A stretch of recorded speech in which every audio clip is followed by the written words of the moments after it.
প্রথম কথা হচ্ছে রাজনীতিতে আসার কোনো উদ্দেশ্য, ইচ্ছা কোনোটাই আমার কখনোই ছিল না। আর কিন্তু যদি আমি একটি রাজনৈতিক পরিমণ্ডলে বেড়ে উঠেছি, বাবার রাজনীতির সবকিছু দেখেছি, শুনেছি। মানুষের সাথে যোগাযোগও ছিল। কিন্তু আমার নিজস্ব একটি প্রফেশন ছিল। আইনজীবী হিসেবে সেটাই স্বাচ্ছন্দ্য বোধ করতাম। তবে সমস্যাটা হয়ে গেল যখন বাবা আ চলে গেলেন। আব্বার মৃত্যুর পরে ২০১৬ সালে একটি ভ্যাকুয়াম তৈরি হয়ে গেল আমাদের এলাকাতে রাজনীতিতে এবং ভ্যাকুয়ামের সাথে, সাথে বেশ কিছু প্রবলেমস শুরু হয়ে গেল। তো সেই জায়গাটা থেকে বলতে পারেন যে মহৎ উদ্দেশ্য বলতে এটাই যে জনগণকে তাদের অধিকারটুকু বুঝিয়ে দেওয়ার জন্য, তারা যে প্রবলেমগুলো ফেস করছিলেন সেগুলো সমাধান করার জন্য যখন একটু, একটু করে এগিয়ে আসলাম তখন দেখলাম যে আসলে তারা আস্থাটা অর্জন করছে আমার প্রতি। জনগণের কাছ থেকে কাজগুলো করতে, করতে যখন আমরা দলীয়ভাবে কানেক্টেড হওয়ার চেষ্টা করলাম, সেন্ট্রালে কানেক্টেড হওয়ার চেষ্টা করলাম, তখন দেখলাম যে দল এবং সেন্ট্রালও আমার প্রতি বেশ কাজ করিয়ে নিয়ে আস্থা পাচ্ছেন। তো এভাবে আস্তে, আস্তে যখন দেখলাম যে আস্থার জায়গাটা তৈরি হচ্ছে তখন মনে হলো যে ঠিক আছে হয়তো কাজটা করা যায়। বলতে গেলে বাবার জায়গাটাকে, বাবার আদর্শকে, বিএনপির রাজনৈতিক আদর্শকে ধরে রাখার জন্যে আমার রাজনীতিতে আসা। আসলে এমপি হিসেবে শপথ নেয়া এবং মন্ত্রী হিসেবে শপথ নেওয়ার মধ্যে খুব বেশি সময়ের পার্থক্য ছিল না। ২-৩ ঘন্টার পার্থক্য ছিল। তো শপথ যখন নিচ্ছিলাম আমার আসলে এখানে আসার পথটা খুব বেশি মসৃণ ছিল না। অনেক স্ট্রাগল আমাকে ফেস করতে হয়েছে। নির্বাচনের স্ট্রাগল ছিল। তারপরে সবকিছু মিলিয়ে যখন এমপি শপথটা নিচ্ছিলাম, অবশ্যই ভালো লাগা কাজ করছিল। সেই সাথে একটা জিনিস নিজেকে বুঝিয়েছি যে, "it's my responsibility towards the country" যে যেহেতু এই পর্যন্ত এসেছি, আমার জীবনের শেষ দিন পর্যন্ত যেন আমি একজন রাজনীতিবিদ হিসেবে, একজন দেশপ্রেমিক হিসেবে বিদায় নিতে পারি। সেই রেসপনসিবিলিটির জায়গাটা আমার ভেতরে খুব নাড়া দিচ্ছিল।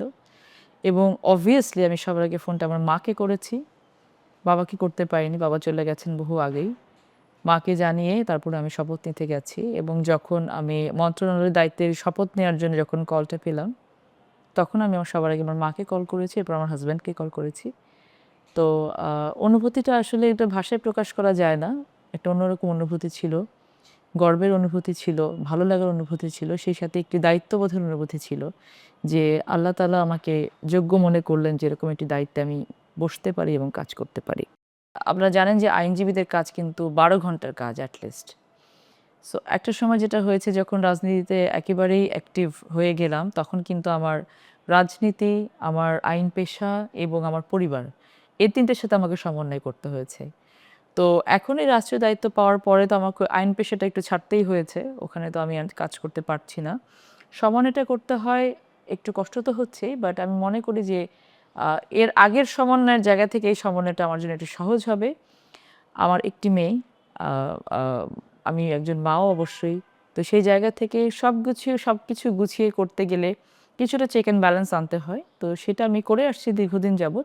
আশা করছি যে নতুন করে নতুন রাষ্ট্রীয় দায়িত্ব পাওয়ার পরে সেই সমন্বয়টা করতে আমাকে খুব বেশি বেগ পেতে হবে না। এই মুহূর্তে আমার তো যে দুটো মন্ত্রণালয় আপনারা জানেন যে টোটালটাই হচ্ছে একেবারে প্রান্তিক জনগোষ্ঠী কানেক্টেড। সমাজ কল্যাণ মন্ত্রণালয় এবং নারী, মহিলা এবং শিশু বিষয়ক মন্ত্রণালয়। এই মুহূর্তে আমাদের যে নির্বাচনী ম্যানিফেস্টো যেটা ছিল সেখানে মোস্ট ইম্পোর্টেন্ট এজেন্ডা যেটা ছিল সেটা হচ্ছে ফ্যামিলি কার্ড। সেটা আমার সমাজ কল্যাণ মন্ত্রণালয়ের কাজ চলছে এটা নিয়ে। আপনারা জানেন যে ১০ তারিখে এটার শুভ উদ্বোধন হবে ইনশাআল্লাহ। আমাদের মাননীয় প্রধানমন্ত্রী উদ্বোধন করবেন করাল বস্তি থেকে। একই সাথে ১৪ টি ইউনিটে একইভাবে এই উদ্বোধন পরিচালিত হবে। তো এটা সবথেকে রাষ্ট্রীয় গুরুত্বপূর্ণ কাজ বলে আমি মনে করছি। দ্বিতীয়ত আমাদের মহিলা এবং শিশু বিষয়ক মন্ত্রণালয়ে যে কাজগুলো আছে এই মুহূর্তে আমাদের সামনে আছে নারী দিবস আছে ৮ তারিখে। সেই বিষয়ে আমাদের বেশ কিছু কাজ চলছে। মহিলা এবং শিশু বিষয়ক মন্ত্রণালয়ে অর্গানোগ্রাম নিয়ে আমাদের কিছু কাজ করতে হবে, যেখানে কাজগুলো খুব বেশি স্পেসিফিক না। তো আমি যেটা চেষ্টা করব যে দুটো মন্ত্রণালয়ে যেখানে ল্যাকিংস গুলো আছে সেগুলোকে আগে একটু ইররেগুলারিটিস যেগুলো আছে সেগুলোকে রেগুলারাইজেশন করা। তারপরে আমি সেক্টর ওয়াইজ কাজগুলোতে হাত দিয়ে এগুলোকে কিভাবে আপগ্রেড করা যায় সেই বিষয়ে কাজ করব। এটা হচ্ছে সামগ্রিকভাবে একটা আইডিয়া। আর দপ্তর ওয়াইজ যে কাজগুলো আছে সেগুলো তো আমি তো একটু, একটু করে বুঝে নিয়ে সেগুলোকে কিভাবে আরো অনেক বেশি আপগ্রেড করা যায়। আর একেবারে সময়ের সাথে তাল মিলিয়ে চলা যায় এবং অবশ্যই নারী এবং শিশুদেরকে তারা যারা পশ্চাৎপদ হয়ে আছে এই জায়গা থেকে শুধু তুলে নিয়ে নরমালাইজেশন করা না, বরং এটাকে অনেক বেশি উন্নত কি করে করা যায়, সেইগুলাতে আমি সর্বাত্মক চেষ্টা দিয়ে কাজ করব। আপনার সমাজ কল্যাণ মন্ত্রণালয় থেকে আমাদের এই সকল কর্মসূচিগুলো নেয়া হয়, যে কাজগুলো করা হয়। যদি আমি সেফটি নেট কার্ডগুলোর কথা বলি, এটা তো সরাসরি মানুষের সাথে কানেক্টেড, মহিলাদের সাথে কানেক্টেড, পুরুষদের সাথে কানেক্টেড, শিশুদের সাথে কানেক্টেড। যেটা হচ্ছে আপনার বলা যায় টোটাল পপুলেশনের 2/3 নিয়ে আমরা কাজ করি। মহিলা এবং শিশু বিষয়ক মন্ত্রণালয়ে যে কাজগুলো আছে, এগুলো সরাসরি মানুষের সাথে কানেক্টেড। কিন্তু সমস্যাটা যেটা হয়ে যায় যে এক্সিকিউশন লেভেলে গিয়ে আমাদের সমন্বয়হীনতা রয়েছে প্রচুর পরিমাণে। সেখানে দেখা যায় যে ডিরেক্ট বেনিফিশিয়ারি যারা, এই বেনিফিশিয়ারি গুলো হয়তো অনেক সময় দেখা যায় ডিসলোকেট হয়ে যায়। এই বেনিফিশিয়ারি গুলোর কাছে বেনিফিট গুলো অ্যাপ্রোপ্রিয়েট ওয়েতে পৌঁছায় না। সো ওই যেটা বললাম যে ইরেগুলারিটিস গুলোকে আমার অ্যাড্রেস করা, সেগুলোকে রেগুলারাইজেশন করা। সো অনিয়ম চলেছে বহু বছর ধরে। এই অনিয়মগুলোকে নিয়মে পরিবর্তন করে নিয়ে এসে সেই নিয়মটাকে স্ট্রেংথেন করা এবং সাস্টেইনেবল করাটা কিন্তু হচ্ছে অনেক বড় চ্যালেঞ্জের কাজ। যেটা ওভারনাইট কোনোভাবেই সম্ভব না, but we are trying hour level best. এটা আমি এখনো বলেছি যে আমি আসলে ওই যে ট্রায়াল অ্যান্ড এরর থাকে না? আমি এখনো আপনার অ্যাড্রেসিং এর পর্যায়ে আছি। বোঝার চেষ্টা করছি যে আসলে সমন্বয়হীনতা কোন, কোন জায়গাতে আছে। এটা যখনই আমি আইডেন্টিফিকেশন হয়ে যাবে, বেসিক্যালি আমরা অফিসে বসার সাথে, সাথে আমার হাতে যে দুটো মেইন প্রজেক্ট চলে এসেছে, একটি হচ্ছে আমাদের ফ্যামিলি কার্ড, যেটা নিয়ে আমরা অত্যন্ত ব্যস্ত আছি এখন।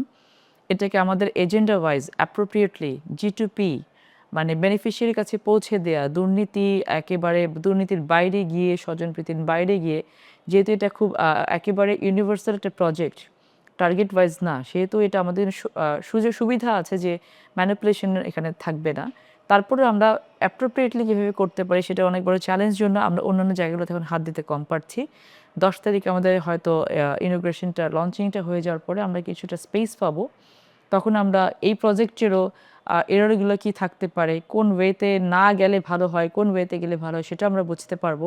সো একইভাবে কিন্তু বাকি সেক্টরগুলোতে আমরা সেভাবে কিন্তু কাজ শুরু করব, যে খুঁজে, খুঁজে বের করা যে অনিয়মগুলো কি ছিল। সো অনিয়মগুলো বের করার কাজগুলো ইতিমধ্যে আমরা শুরু করেছি। আমাদের মন্ত্রণালয়গুলোতে বিশেষ করে মহিলা শিশু বিষয়কে বাজেট অ্যালোকেশন অনেকটাই কম, সমাজ কল্যাণের সেরকম। এটা যেমন একটা দিক আছে, দ্বিতীয়ত হচ্ছে যেটা লোকেশন আছে, সেটারও দেখা গেছে যে অনেক সময় প্রপারলি এটা ইউটিলাইজেশন হয়নি। তো ওই জায়গাগুলোতে আমাদের নজর থাকবে অবশ্যই। যদি ফ্যামিলি কার্ডের কথা বলেন আপনারা, যে এই মুহূর্তে বাজেট অ্যালোকেশন আমরা কি করে করছি? সেখানে এখন যেহেতু আমাদের এটা নতুন প্রজেক্ট, আমাদের থোক বরাদ্দ থেকে এটাকে ইউটিলাইজ করতে হচ্ছে, অ্যারেঞ্জ করতে হচ্ছে, এবং পরবর্তীতে যেহেতু এটা অনগোয়িং প্রসেস, একেবারে গ্র্যাজুয়ালি এটা হচ্ছে হতদরিদ্র, দরিদ্র, নিম্নবিত্ত, মধ্যবিত্ত, উচ্চবিত্ত পর্যায়ে সকল পর্যায়ের মহিলারা এটাকে পাবেন, এটা সুবিধা পাবেন। সেহেতু আমাদের একটা বিগ বাজেট লাগবে এখানে। সেটা আমরা নেক্সট যে অর্থ বছর আছে, সে অর্থ বছরের বাজেট অ্যালোকেশনে আমরা এই বিষয়গুলো নিয়ে এসে সেখান থেকে মেইনলি আমরা এই কাজটা করব। আসন ভিত্তিক যে আমার ব্যক্তিগত ম্যানিফেস্টোগুলো ছিল আমার নির্বাচন আসন কেন্দ্রিক, সেটা কিন্তু অনেকাংশে আমাদের এটা সমন্বয় করা হয়েছে। দলীয় ম্যানিফেস্টোর সাথে আমার ব্যক্তিগত ম্যানিফেস্টোটা, দলীয় আমার আঞ্চলিক যে ম্যানিফেস্টোটা আছে। তো সেক্ষেত্রে সমন্বয়টা আমি এভাবে করছি যে, যেমন ধরেন এই যে ফ্যামিলি কার্ডটা, এই ফ্যামিলি কার্ডটার কি বিষয় কিন্তু আমার নিজস্ব ইশতেহারের ভিতরে ছিল। সে সাথে আরেকটা ছিল যে বাকি যে কার্ডগুলো আছে, বয়স্ক ভাতা কার্ড, বিধবা ভাতা কার্ড, বৃদ্ধ ভাতা কার্ড আছে, তারপরে হচ্ছে আপনার আ আ আ গর্ভবতী ভাতা কার্ড আছে। এই কার্ডগুলোর কিন্তু ডিস্ট্রিবিউশন লেভেলে অনেক ধরনের অনিয়ম হয়েছে। যেমন ডিস্ট্রিবিউশনটা যেহেতু পলিটিক্যাল নেতৃবৃন্দের হাত দিয়ে হতো অথবা চেয়ারম্যানদের হাত দিয়ে হতো, সেখানে অনেক সময় দেখা গেছে আমাদের কাছে রিপোর্ট এসছে যে এই কার্ডগুলো ডিস্ট্রিবিউশনের ক্ষেত্রে বেনিফিশিয়ারির কাছ থেকে টাকা চাওয়া হতো। সেই জায়গাগুলোতে আমার একটি এজেন্ডা ছিল যে আমি এগুলো বন্ধ করার জন্য এই লেভেলে কাজ করব। আ যদি এ ধরনের কোনো কমপ্লেইন থাকে, সরাসরি যেন আমাকে জানানো হয় অথবা প্রতিনিধিকে জানানো হয়। এটা বন্ধ করে, এটা কিন্তু এক অর্থে এটা ক্রাইম। এটাকে অ্যাড্রেস করে এই কাজগুলো কি করে বন্ধ করা যায়, সেই ধরনের আমাদের প্রসেস আছে, প্রসিডিউর আছে, সেগুলো আমরা ফলো করব। সো সমন্বয়টা করছি আমরা যে আমার নির্বাচনী এলাকাতে রাস্তাঘাটের সমস্যা আছে। আমার নির্বাচনী এলাকাতে কর্মসংস্থানের অভাব আছে। আমার নির্বাচনী এলাকাতে সুগার মিল আছে। যে সুগার মিলটাকে যদি আমরা একটা ইন্ডিভিজুয়াল প্রজেক্ট হিসেবে, ইন্ডাস্ট্রি হিসেবে নিই, তাহলে এটাকে যদি আমরা ডেভেলপ করতে পারি, আমার বাকি যে রাস্তাঘাটের সমস্যার সমাধান হয়, আমার কর্মসংস্থানের সুযোগও তৈরি হয়। সো এই সবগুলো কিন্তু ইন্টারকানেক্টেড। সো আমি সবগুলো মিলিয়ে কাজগুলোকে হাতে দিয়ে একটু, একটু করে হাতে দিয়ে আমি কাজগুলো অ্যাড্রেস করে এগুলো সলভ করার চেষ্টা করছি। মাঝখানে ২ দিন গিয়ে নাটোরে গিয়েছি। আমার এলাকার মানুষজনের সাথে দেখা দেখা করে এসেছি। বাবার কবর জিয়ারত করে এসেছি। তো খুব স্বাভাবিকভাবেই নির্বাচনের সময় যেভাবে আমরা মানুষের কাছাকাছি যাই, নির্বাচনের পরে একটু দায়িত্ব পাওয়ার পরে হয়তো ওভাবে কাছে যাওয়ার সুযোগ হয় না। যেহেতু রাষ্ট্রের দায়িত্বে থাকি। ব্যস্ততার কারণে হয় না। কিন্তু তারপরেও আমি আমার কাজগুলো, কর্মসূচিগুলো এভাবেই করার চেষ্টা করি। যেমন যেহেতু এখন ছুটি পাইনি, ঈদের যে ছুটিতে থাকবে, এই ছুটিতে আমি চেষ্টা করব যে যদি ৫ দিন ছুটি পাই, আমার যেহেতু ১৫ টি ইউনিট আছে, সাথে ২ টো পৌরসভা আছে, সব মিলে ১৭ টি ইউনিট। আমি চেষ্টা করব ওই ১৭ টি ইউনিটের মানুষের সাথে গিয়ে একবার করে দেখা করে আসার জন্য। প্রোগ্রামগুলো সেভাবে নেয়ার জন্য। এটা আমি করব আমার নিজের জন্যই করব। কারণ আমি যখন মানুষের কাছে গিয়ে ভোট চেয়ে এসেছি, মানুষ আমাকে যেভাবে চিনেছে, যেভাবে পেয়েছেন, আমি চাইব যে আগামী ৫ বছর যেন মানুষ আমাকে সেভাবেই কাছে পান। নিজেদের সন্তান হিসেবেই কাছে পান। সো আমি তাদের কাছে মন্ত্রী হিসেবে না, তাদের সন্তান হিসেবেই যাব। এটা যাব তাদের জন্য না, আমার নিজের জন্যই যাব। এবং সেটা গেলে যেটা পাবো আমি প্রতি মানে উনাদের কাছ থেকে রেসিপ্রোকেশন যে তারা আমাকে কিন্তু সেই আস্থার জায়গাটাতেই রাখবে। যে সন্তান হিসেবে ভোট নিয়ে গেছে, সন্তান হিসেবে আবার কিন্তু দায়িত্ব নিয়ে আমাদের কাছে এসেছে। সো এটা আমাদের সবারই করা উচিত। দূরের এখনো ভাবা শুরু করে নাই। কখনো যেন ভাবতে না হয় সেটার জন্য আমি সচেষ্ট থাকব। মানুষের ডেভেলপমেন্টের সাথে, মানুষের জীবনমানের উন্নয়নের সাথে কোনো কম্প্রোমাইজ আমি কখনোই করব না। আর এখন পর্যন্ত সেরকম কোনো সিদ্ধান্ত নিতে হয়নি। প্রতিটা সিদ্ধান্ত আমি দেখে শুনে নেয়ার চিন্তা করছি। আর আমি তো এখানে প্রতিমন্ত্রীর দায়িত্বে আছি। আমার উপরে অভিভাবক হিসেবে আমাদের মন্ত্রী মহোদয় আছেন। সো যেহেতু জায়গাটা আমার জন্য নতুন, অ্যাডমিনিস্ট্রেশনের বিষয়গুলো আমি বুঝে শুনে করারই চেষ্টা করছি যেন কোনো বিতর্কের জন্ম না হয়। বিতর্কের সাথে, সাথে এমন কিছু যেন যেটা না হয় যেটা আমার মন্ত্রণালয়ের জন্য কোনো নেগেটিভ ইমপ্যাক্ট করে। আমি বুঝে শুনে কাজ করার চেষ্টা করছি। তবে জনগুরুত্ব বিষয়গুলো যেটা জনস্বার্থে করার প্রয়োজন, সেটা ডেফিনিটলি আমরা যেকোনো ধরনের কম্প্রোমাইজ ছাড়াই এগুলো করার চেষ্টা করব। এখন পর্যন্ত সে ধরনের কোনো প্রস্তাব আমার কাছে আসেনি। বরং আমি যেটা করেছি যে আমি রেজাল্ট আউট হলো আমার যে আমি সর্বোচ্চ ভোটে আ সংসদ সদস্য নির্বাচিত হয়েছি। তখনই আমি কিন্তু স্পষ্ট করেছি যে আসলে আমার এখানে আমার আসনে যারা প্রতিদ্বন্দ্বী করেছিলেন, প্রত্যেককে আমি ধন্যবাদ জানিয়েছি। জনগণ আমাকে বেশি ভোট দিয়েছে বলে আমি নির্বাচিত হয়েছি। অন্য কেউ নির্বাচিত হতে পারতেন এখানে। একটি এলাকার উন্নয়নের জন্য যেকোনো ধরনের পজিটিভ প্ল্যানিং আমি গ্রহণ করব এবং আমি কাজ করে সেটা বাস্তবায়ন করার জন্য ওয়াদাবদ্ধ হয়ে আমি তখনই এসেছি। এটা বিরোধী দলের পক্ষ থেকে আসুক বা যে পক্ষ থেকে আসুক না কেন, আমি সেটা খুব সাগ্রহে গ্রহণ করব এবং আমার জায়গা থেকে সচেষ্ট থাকবো যে আমি এটা প্রপার প্ল্যানিংটাকে আমি বাস্তবায়ন করার জন্য। আমি এবার নির্বাচনে পার্টিসিপেট করেছি। এর সাথে আমাদের জামায়াতে ইসলামী ছিলেন, আমাদের বিদ্রোহীরা ছিলেন। তো সেখানে গুণ বলতে যেটা যে আমাদের নির্বাচনী প্রচারণা চালানোর সময় সেরকম পাল্টাপাল্টি কোনো বেগ পেতে হয়নি যে আমরা প্রচারণা চালাচ্ছি, আমাদেরকে ব্যারিকেড দেওয়া হচ্ছে, সে ধরনের কোনো আ আ আ ধরনের প্রতিবন্ধকতা আমাদের ছিল না। এটা অবশ্যই আমি অ্যাপ্রিশিয়েট করব। তারপরে আ হ্যাঁ, কিছুটা আ আ সাইবার বুলিং এর শিকার আমি হয়েছি। সেখানে আমি যখন অ্যাড্রেস করেছি বিষয়গুলো, প্রশাসনকে জানিয়েছি, সাথে, সাথে আমি সেই ধরনের রেমেডিও পেয়েছি, সেটাও হয়েছে। আর যেটা গুণ বলতে আ এই মুহূর্তে অতটুকুই। বাট আমার জায়গা থেকে আমি যেটা বলতে পারি, আমি তাদেরকে ওয়েলকাম করব সকলকে। যে এলাকার উন্নয়নের জন্য যেকোনো কিছু নিয়ে যদি আমার কাছে আসা হয়, আমি সেটা অবশ্যই বাস্তবায়নের চেষ্টা করব। জাতীয় ইস্যুতে ঐক্যমত্য গড়বর জন্য তো আমরা আগে থেকেই মানসিকভাবে প্রস্তুতি নিয়ে এসেছি এবং আমরা কিন্তু সেই মোতাবেক কাজও করছি। আমার আসন এবং সারা বাংলাদেশের মানুষের জন্য একটি ইন জেনারেল বার্তা হচ্ছে যে আমরা দেশের খুব দুঃসময়ে দেশ পরিচালনার দায়িত্ব পেয়েছি। আমি এটাকে আল্লাহ তাআলার দেয়া একটা পবিত্র দায়িত্ব যেমন মনে করছি, আ সকলের কাছে দোয়া প্রার্থনা করছি, সহযোগিতা প্রার্থনা করছি যে আমাদের এই দেশের অত্যন্ত ক্রাইসিস মোমেন্টে যেখানে অর্থনীতির একটি ভঙ্গুর দশা, সিস্টেমেটিক্যালি বিভিন্ন প্রতিষ্ঠানকে ধ্বংস করা হয়েছে। সো এই সময়ে যেহেতু আমরা সরকার পরিচালনার দায়িত্ব পেয়েছি, আমরা সারা দেশের মানুষের সহযোগিতা চাই। যে আপনারা আমাদেরকে সহযোগিতা করবেন, আমরা আমাদের কাজগুলো যেন করে যেতে পারি। আমাদের আন্তরিকতার, আমাদের দেশের জন্য ভালো কাজ করার আ আ নীতির বা নিয়তের কোনো ধরনের কোনো অভাব এখানে নেই। সো আপনারা আমাদেরকে সহযোগিতা করুন। আপনারা আ কেউ অস্থির হবেন না। কারণ আমাদের আসলে এক্সপেকটেশন লেভেলটা অনেক হাই। ১৭-১৮ বছর ধরে যেই বঞ্চনা, নির্যাতন, নিপীড়নের শিকার হয়েছে দেশের মানুষ, এই জায়গা থেকে উঠে আসা ওভারনাইট সম্ভব না। সো আমরা যদি এক্সপেকটেশন নিয়ে মনে করি যে এখনই আমাদের সবকিছু পেতে হবে, তাহলে দেখা যাবে অনেকাংশে আমরা সরকারকে ব্যর্থ হচ্ছে এই মর্মে তাদেরকে আমরা অ্যাড্রেস করা শুরু করব। সেটা না করে আমাদেরকে একটু সময় দিতে হবে। আমরা চেষ্টা করছি যত ধরনের অনিয়ম আছে এই অনিয়মগুলোকে নিয়মে নিয়ে আসতে। করাপশন ছিল অনেক বড় একটি জায়গা। পুরো বাংলাদেশ জুড়ে করাপশন এবং মানি লন্ডারিংটাকে কিন্তু এমনভাবে ফ্যাসিলিটেট করা হয়েছে বিগত সময়ে। এই করাপশন এবং মানি লন্ডারিং যদি বন্ধ করা যায়, তাহলে কিন্তু দেশের অনেক অর্থ আমরা সাশ্রয় করতে পারি এবং দেশের প্রয়োজনীয় কাজগুলো করতে পারি। বড় বড় প্রকল্পের নামে সময় বাড়িয়ে, অর্থ বাড়িয়ে যেভাবে দেশের অর্থনীতিকে ধ্বংস করা হয়েছে, এগুলোকে আমরা বন্ধ করতে চাই। এই কারণে হয়তো দেখা যাবে যে আমরা ডেভেলপমেন্ট করতে চাই, সাস্টেইনেবল ডেভেলপমেন্ট করতে চাই, যেটা থেকে যাবে। আমরা বিশাল একটা ইমারত তৈরি করলাম, আর ৩ বছর পর এটা ভেঙে পড়ে গেল। এই ডেভেলপমেন্টের কিন্তু কোনো কাজে দেয় না। আমরা চেষ্টা করব যে বিগত সময়ে যত সরকার থেকেছেন, জোর করে থাকুক আর যেভাবেই থাকুক না কেন, এই সরকারগুলো যদি এমন কোনো প্রজেক্ট নিয়ে থাকে যেটা ফিজিবিলিটি আছে, যেটা দেশের উন্নয়নের জন্য আমরা রাখলে ভালো হবে, আমরা সেগুলো রেখে দেওয়ার চেষ্টা করব।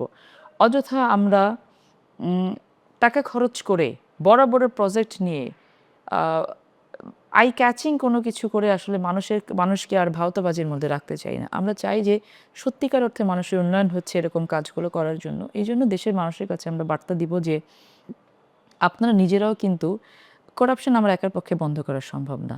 বোথ সাইড এটা অ্যাটেনশন দিতে হবে, মনোযোগ হতে হবে। চাঁদাবাজি সব থেকে একটা বড় জায়গা জুড়ে ছিল বিভিন্ন সময়ে। এই জায়গাটাকে কিন্তু বন্ধ করতে হবে। সে জায়গাতে আমাদেরকে সচেষ্ট হতে হবে, সব লেভেলে সচেষ্ট হতে হবে। মানব সম্পদ গড়তে হবে আমাদেরকে। এবং একটি বিষয় আমি সকলের সহযোগিতা চাই যে আমরা যদি দুর্নীতি বন্ধ করতে চাই, অনিয়ম বন্ধ করতে চাই, চাঁদাবাজি বন্ধ করতে চাই, এটা কিন্তু সরকারের একার পক্ষে সম্ভব না। আমাদেরকে সন্তানদেরকে যদি আমরা সম্পদ হিসেবে গড়ে তুলতে চাই, আমাদেরকে কিন্তু একেবারে ফ্যামিলি লেভেল থেকে কাজগুলো করতে হবে, পরিবার থেকে কাজগুলো করতে হবে। আমাদেরকে প্রশ্ন করতে হবে। যেমন ধরুন, যদি আমি আমার সন্তানকে প্রশ্ন করতে শেখাই যে, বাবা তুমি এত টাকা বেতন পাও, তাহলে তুমি এই গাড়িটা কিভাবে কিনছো? তাহলে কিন্তু দুর্নীতিটিকে অ্যাড্রেস করা যায়। আমাদের সন্তানদেরকে প্রশ্ন করতে বলতে হবে। এই জায়গাগুলো আমাদেরকে শেখাতে হবে, জানাতে হবে। প্রপার কাউন্সেলিংগুলো করতে হবে। সো আমার মনে হয় যে যদি আমরা জনগণের এন্ড থেকে যদি আমরা প্রপার সহযোগিতাটা পাই, রাষ্ট্র পরিচালনাটা আমাদের জন্য খুব বেশি কঠিন হবে না। আমাদের নিয়ত আছে, আমাদের ইচ্ছেটা আছে, আমাদের পরিশ্রম করার চেষ্টাটাও আছে। শুধু খালি আমাদেরকে একটু সময় দিতে হবে, আমরা যেন অনিয়মগুলোকে নিয়মে পরিবর্তন করতে পারি। প্রশ্নটা আমি এটাই করব যে আপনারা যেই কথাগুলো মানুষকে বলে এসেছেন, আন্তরিকতার সাথে বলে ভোট নিয়ে এসেছেন মানুষের কাছ থেকে, মানুষের ম্যান্ডেট নিয়ে এখানে এসেছেন, আপনারা কি মনে করেন কিনা যে আপনারা সেটা আলটিমেটলি আগামী ৫টি বছর সেইভাবে কাজ করে আবার জনগণের কাছে ফিরে যেতে পারবেন কিনা? এই ধরনের প্রশ্ন হয়তো আমি তাকে করতাম। জনগণের কাছে ফিরতে হবে আমাদেরকে। এবং অ্যাকাউন্টেবিলিটির জায়গাটা ছিল না বলে বিগত সময়গুলোতে ৫ই আগস্ট কিন্তু এসেছে বাংলাদেশে।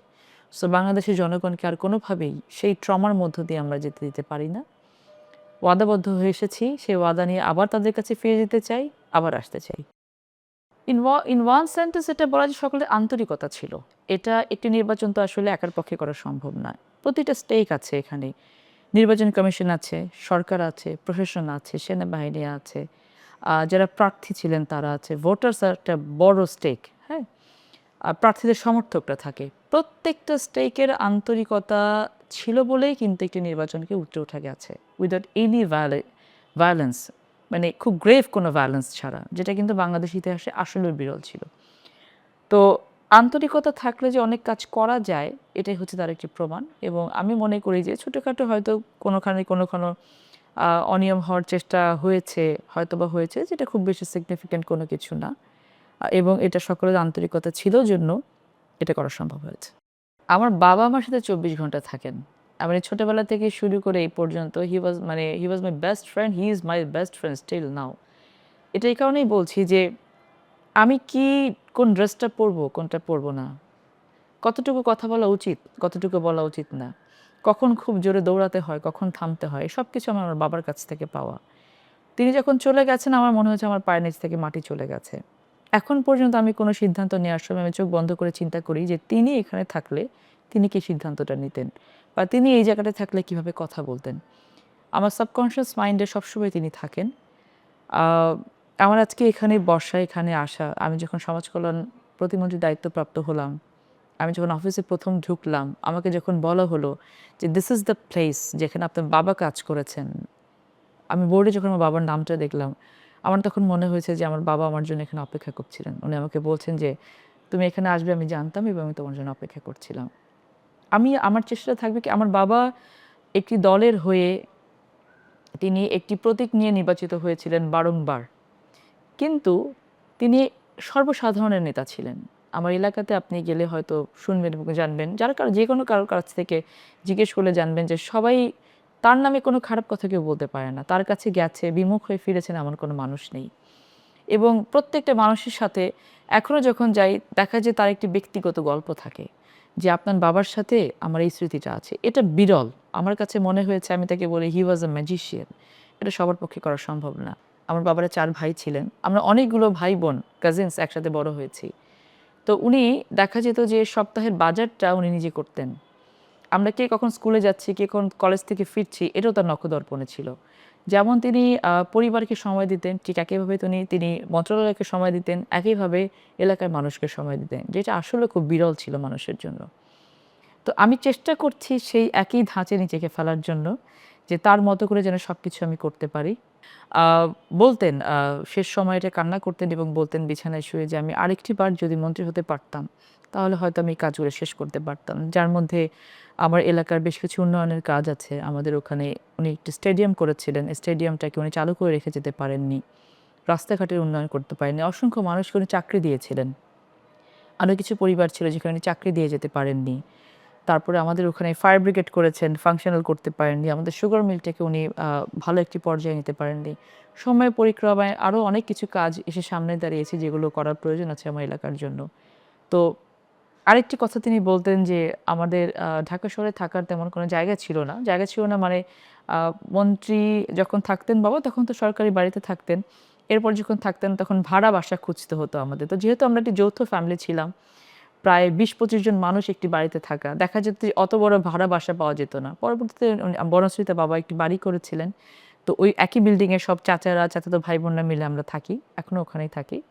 তো আ শেষ সময় উনি মাঝে, মাঝে বলতেন যে, "এই বাসায় আমি আরেকবার পতাকা উঠাতে পারলে আমার যেন খুব ভালো লাগতো।" তো আল্লাহর অশেষ রহমতে আ আপনারা এখন এই বাসার সামনে গেলে সেই পতাকাটা দেখতে পারবেন। আমি মনে করি যে এটা তিনিই উঠিয়েছেন।